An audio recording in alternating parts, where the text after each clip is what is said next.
وصفة كده خفيفة. هنعمل صينية بطاطس بالكفتة من غير صلصة ومن غير أي حاجة. أنا هنا قطعت البطاطس شرايح وحطيت عليها رشة ملح وفلفل أسمر، وهديها كده تقليبة. هركنها على جنب وهعمل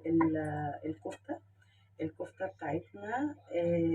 معانا اللحمة المفرومة طبعا والبصل المفروم، بس انا صفيته من المية خالص علشان ما يخليش الكفتة معانا تفك. ومعايا فلفل اسمر، ملح، حبة جوز الطيب صغيرين قوي علشان يدوا طعم كده وريحة، بس ما يكونوش كتير عشان جوز الطيب تقيلة. ومعانا معلقة صلصة. هحط الحاجات دي التوابل.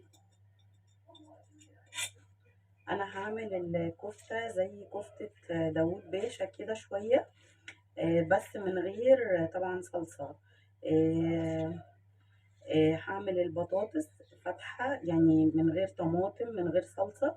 هحط بس طماطماية شرايح وقرن فلفل كوبي. لو طبعا بتحبي الحامي ممكن تحطي حامي عادي. انا هنا قلبت مكونات الكفتة خلاص. هبتدي بقى هرص بس البطاطس عادل. بصوا هعمل الكفتة كور كده صغيرة، وطبعا ليكم حرية الاختيار. لو تحبوا تحطوا صلصة او طماطم مضروبة في الخلاط تقدروا تحطوا، بس انا عندي جوزي مش بيحب البطاطس بالصلصة ولا بيحب الاكل بالصلصة، يعني بيحب الحاجات فاتحة كده وخفيفة. بس انا بحبها جدا، يعني ممكن بالطماطم مضروبة في الخلاط ومتصفية. احط حبة طماطم واسيبها تستوي. بحبها كده، لكن هو لأ. فطبعا بعملها يعني زي ما هو بيحب ياكل، علشان ما يبقاش فيه أكل مخصص ليا وأكل مخصص ليه اللي هو بالمرة يعني. هقطع بقى شرايح الطماطم. هعمل طماطماية واحدة بس تديني طعم وتديني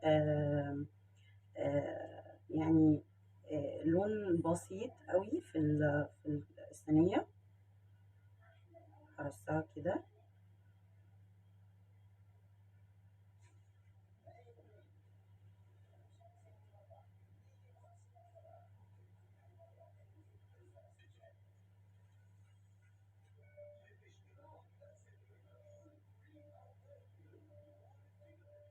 وهقطع فلفل كوبي شرايح.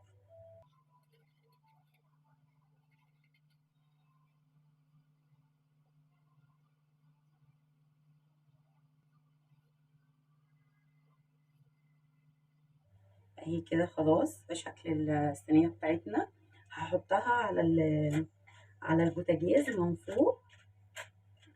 انا برش بس كده رشة فلفل اسمر بسيطة قوي.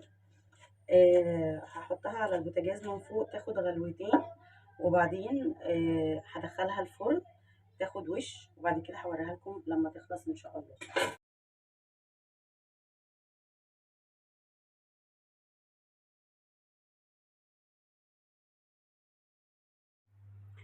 اهي يا حبايبي البطاطس بعد ما سويتها بالكفتة. البطاطس طبعا مستوية جدا ما شاء الله.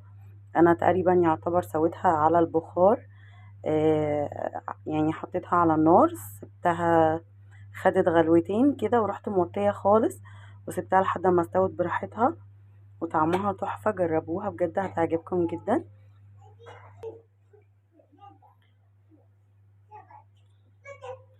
عملت جنبها كمان صينية جلاش كده حلوة جميلة بالطريقة بتاعتنا القديمة التقليدية.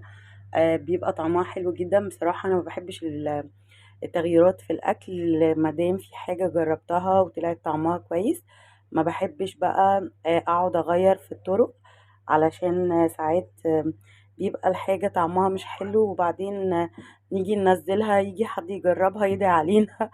فدي الطرق بتاعتنا القديمة اللي احنا كنا بناكل بيها في بيوتنا، وكان الأكل بيعجبنا جدا. انا الجلاش بالطريقه دي انا كنت عامله قبل كده على القناه، هبقى احط لكم الرابط في صندوق الوصف ان شاء الله. يلا اتمنى الفيديو يكون عجبكم.